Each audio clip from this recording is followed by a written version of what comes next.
Comenzamos la 7ª sesión de Teología Fundamental, que tiene como título La fe, encuentro del hombre con Dios. En el Catecismo podemos encontrar lo que vamos a tratar en esta sesión en los números 142 a 144 y 150 a 160 y por último 176 a 180. Antes que nada, me parece que es oportuno hacer una referencia a los modos en los cuales la persona humana conoce las cosas. Hay algunas cosas que las conocemos porque su presencia se impone a nosotros mismos, por intuición, por demostración inductiva o experimental o simplemente por su presencia. Es lo que se llama la evidencia intrínseca. Yo veo esta mesa, yo veo esta silla, yo veo a una persona y sé que están ahí. Podemos pensar que los sentidos se engañan, que nos engañan, que yo tengo una percepción falsa de las cosas, etc. Pero ahí está esa evidencia de la cosa en sí.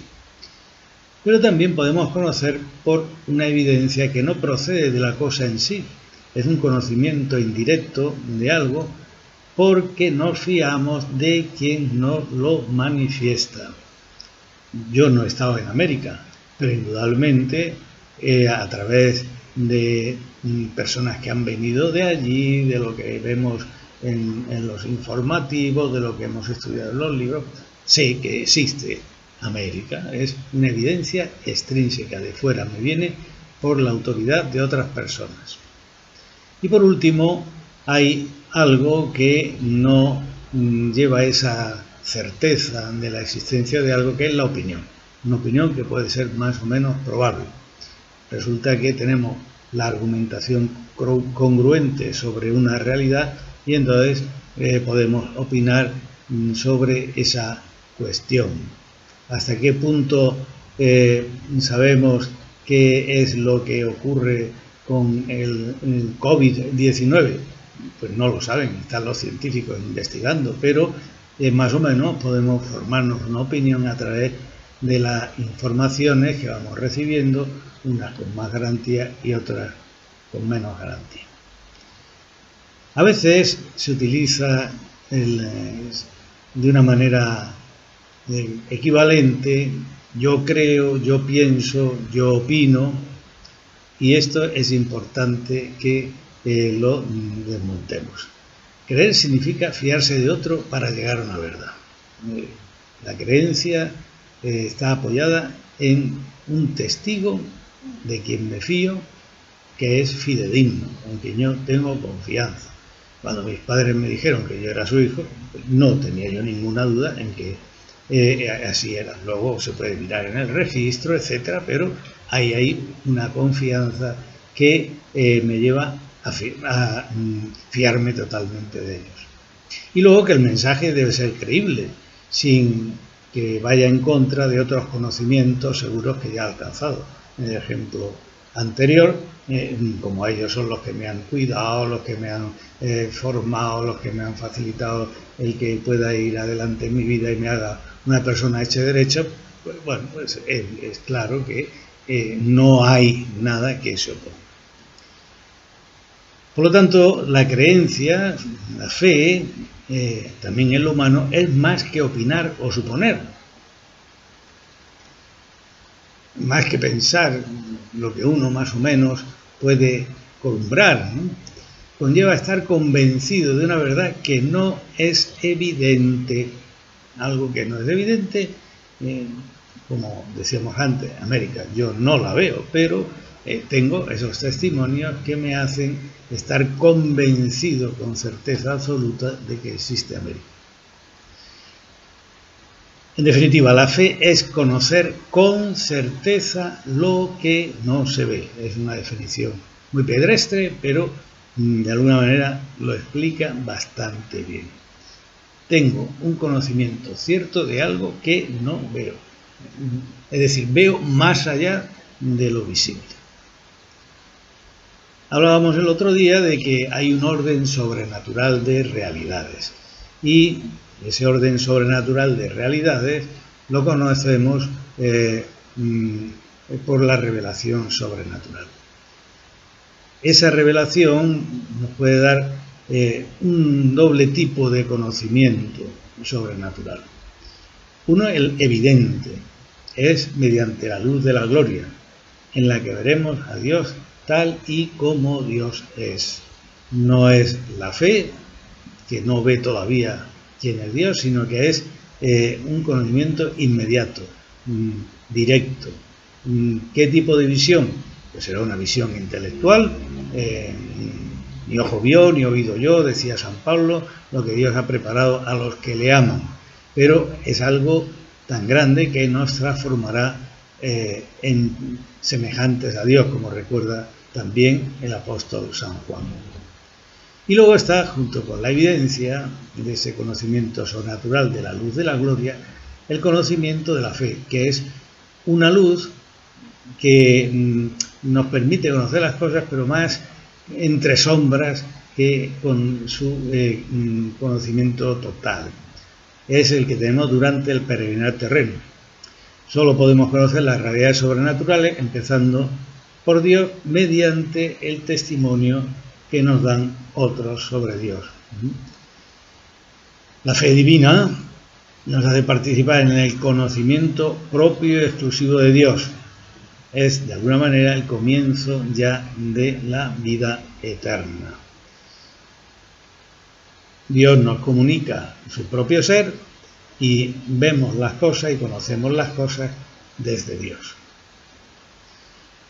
En definitiva, la revelación es ese movimiento que Dios hace para salir al encuentro de los hombres, nos habla, nos invita a participar de su naturaleza divina, a ser amigos e hijos suyos. Y ante esa revelación, la respuesta humana es la de la obediencia de la fe. Por la fe acogemos la palabra divina, respondemos a la invitación de Dios sin reserva. El creyente se entrega a Dios con todo su corazón. Por eso se habla de Abraham como nuestro padre en la fe. Dios se hace presente en su vida, le dice que salga de su tierra, que vaya a un lugar que él le mostrará, no le dice cuál, que va a tener una descendencia numerosísima, aunque ya estaba pasado de años y su mujer también, pero Abraham se fía de Dios y se entrega a Dios, se pone en marcha de todo corazón. Incluso cuando ya ha nacido Isaac y Dios le pide el sacrificio de su hijo Isaac, Abraham creyó contra toda esperanza y pone los medios para ofrecer a Dios ese sacrificio de su hijo, que en el último momento Dios conmuta por el sacrificio de aquel carnero que encuentran entre unas zarzas. Es decir, revelación, movimiento de Dios hacia el hombre, y fe, movimiento del hombre hacia Dios, son conceptos correlativos que se reclaman mutuamente.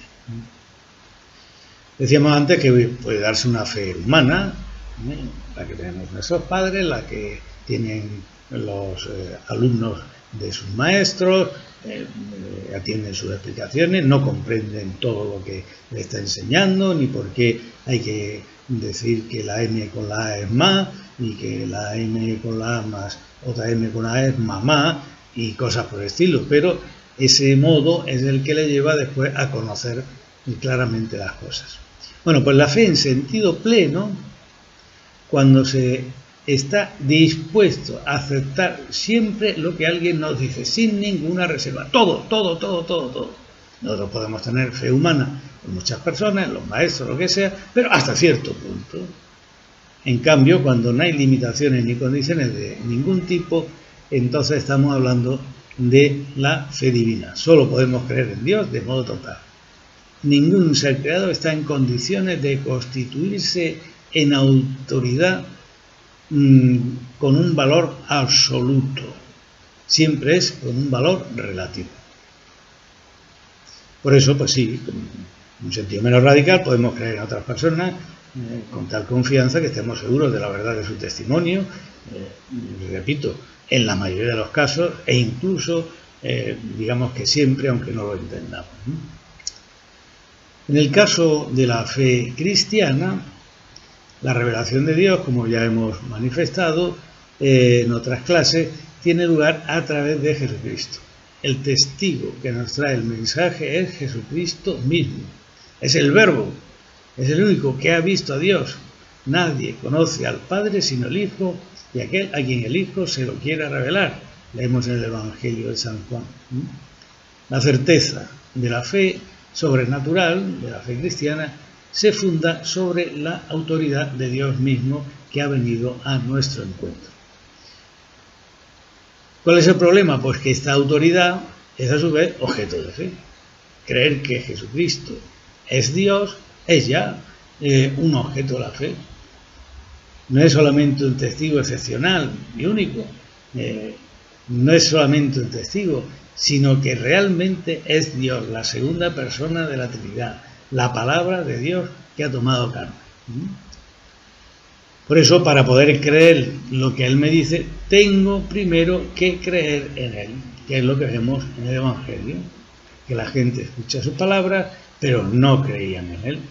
Algunos sí, que fueron los discípulos, no solamente los apóstoles, sino aquellos otros 120 que estaban reunidos en el cenáculo cuando llega el día de Pentecostés. Claro, aquí estamos ante otro problema impresionante. La fe no es una estructura, una creación humana. La fe divina es un don de Dios. Un don de Dios. Es Dios el que pone en nosotros el deseo de creer, el que nos mueve a aceptar al testigo, sea Jesucristo, sea la Iglesia depositaria de la revelación de Jesucristo, y todo lo que Jesucristo o la Iglesia nos dice. Leemos en el Evangelio de San Mateo: Yo te bendigo, Padre del Señor del cielo y de la tierra, porque has ocultado estas cosas a los sabios y prudentes y se las has revelado a los pequeños, a los humildes. En efecto, en la medida en que somos humildes y no confiamos solamente en lo que podemos ver, como Mateo, que dijo, si no veo, no creo. Mateo, ven aquí, mete tus dedos en la llaga de mi mano y tu mano en mi costado. Y no seas incrédulo, sino fiel.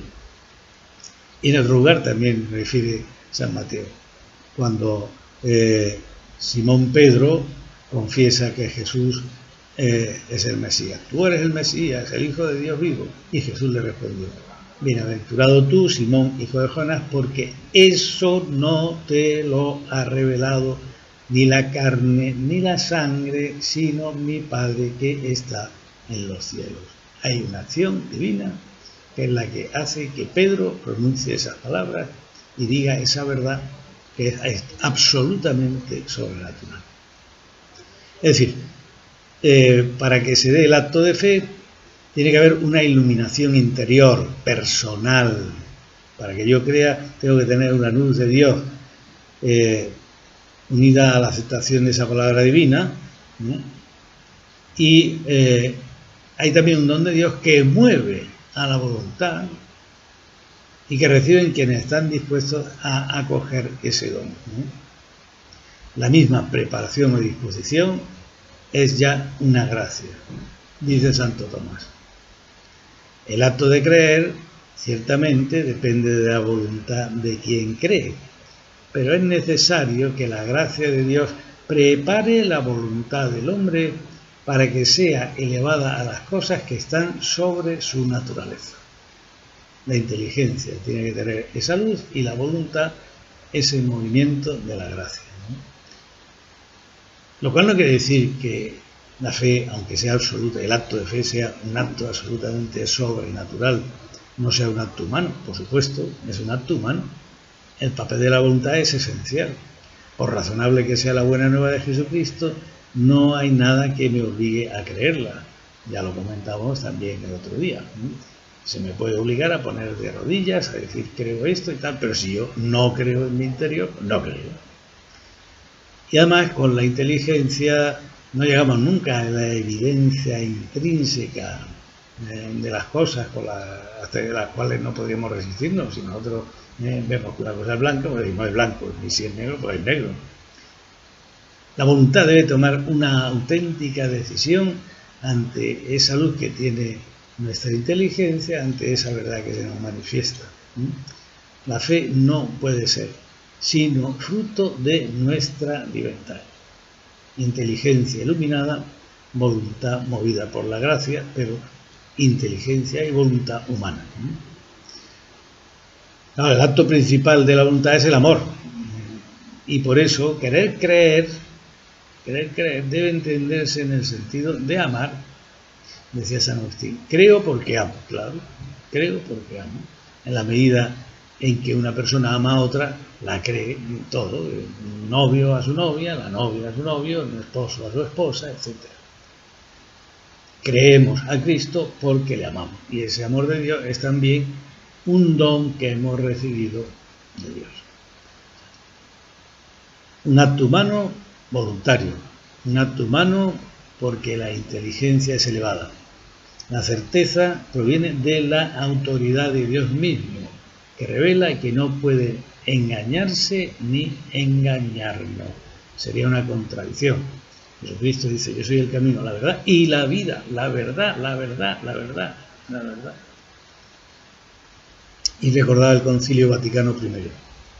Sin embargo, para que el homenaje de nuestra fe fuese conforme a la razón, Dios ha querido que los auxilios interiores del Espíritu Santo vayan acompañados de las pruebas exteriores de su revelación. Y así hablábamos de los motivos de credibilidad, de cómo la fe es razonable, es un saber personal. Yo sé que Dios es Padre porque lo dice Cristo. Esta dimensión personal hace que el acto de fe sea siempre algo misterioso. Decía San Agustín con una frase que resume muy bien el acto de fe. Se trata de credere Deum, credere Deo, credere in Deum. Es decir, credere Deum. Hay un asentimiento del entendimiento. Creo que Dios existe y se ha revelado a nosotros. Hay también un asentimiento de la voluntad. Creo a Dios, credere Deo, creo a Dios, me fío de Él. Y por último, que hay esa ayuda divina, credere in Deum, que hace posible el abandono completo. Creo en Dios, desde Dios, porque es Dios el que me está ayudando a creer. Es decir, resumiendo, en el origen de la fe se hallan presentes la decisión del hombre y el don gratuito de Dios. ¿Y es necesaria la fe para salvarse? En efecto, sin la fe es imposible agradar a Dios. Recuerda la epístola a los Hebreos. Es el primer paso para la salvación. La fe es encuentro, comunicación, amistad con Dios en Cristo. Es Él el que toma la iniciativa de acercarse a nosotros. Mediante la fe somos introducidos en la intimidad divina y entonces vivimos la vida de un hijo de Dios. Soy hijo de Dios por la fe en Cristo Jesús, dice San Pablo a los Gálatas. La iniciativa de nuestra salvación está siempre en Dios. Él nos ha amado primero. Él busca al hombre, mucho antes de que nosotros le busquemos a Él. Él nos invita, no nos obliga, sino que nos deja libres a la comunión con Él. Para resumir, siguiendo los puntos que desarrolla el catecismo, podemos preguntarnos: ¿hasta qué punto la fe es una adhesión personal a Dios que se revela, una adhesión total? ¿Qué implicaciones tiene en la inteligencia, en la voluntad? Creer entraña una doble referencia a la persona y a la verdad. ¿Qué significa eso? ¿No será que precisamente ese no ver una verdad llega a ser una certeza, esa verdad, por la confianza de quien lo atestigua? Por eso, fe absoluta solamente podemos tenerla en Dios. Y es el mismo Dios quien nos da ese don sobrenatural de la fe. ¿Hasta qué punto necesitamos auxilio interior del Espíritu Santo para entender la verdad que se nos revela y para adherirnos a ella?